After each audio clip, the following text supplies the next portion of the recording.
I'm Don. Served in the Army, Vietnam, 1st Cavalry. We were flying escort for a convoy, and we witnessed a Jeep that hit a mine, blew up. So we circled, came down, and we picked up the bodies. Our ship picked up one, and the guy didn't have any arms and legs. That flight with him laying there on the floor was, I'll never forget it. That was the longest flight I've ever flown. We all had to pull certain jobs.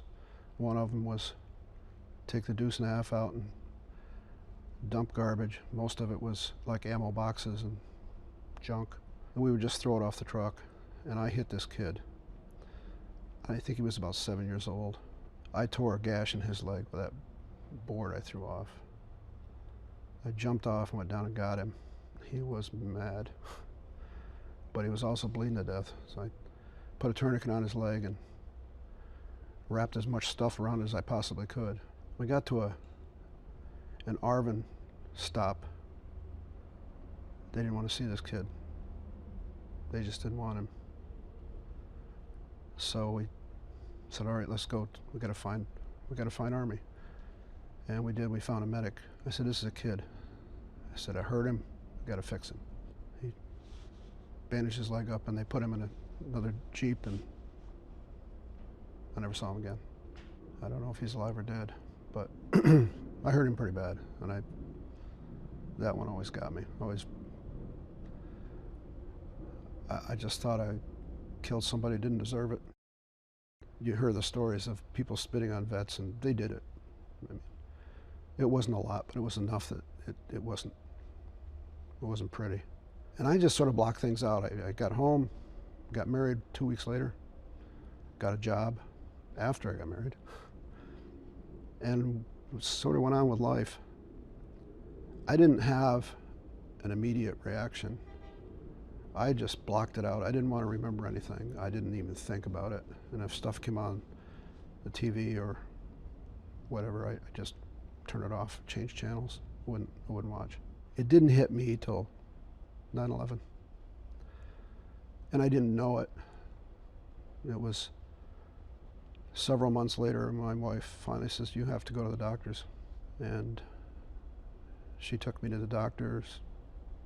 Family physician said, you're going to go to the VA or I'm going to take you. So I did. I went, and I was diagnosed with PTSD.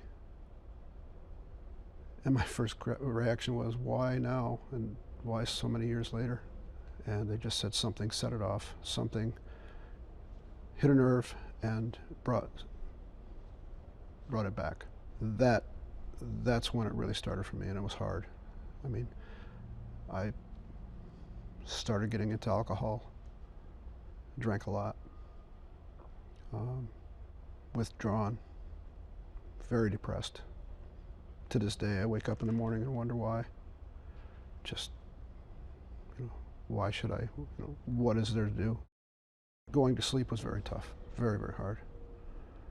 I was afraid to sleep. I was afraid I wouldn't wake up. And I don't remember all the dreams. I don't remember all of what happens. And then when I do get up and around, I just don't want to remember them. So I just don't bring them back. I was angry. I was miserable. I was miserable to live with.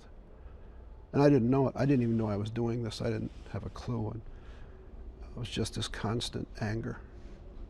And I couldn't put my finger on it. I didn't know what I was mad at. The constant outbursts for absolutely no reason. And some of it I don't even remember doing. She would tell me about it. She said I'd wake up at night. I actually hurt her one night, and she said I punched her. And that scared me. That was after we saw the doctor and before I got to the VA.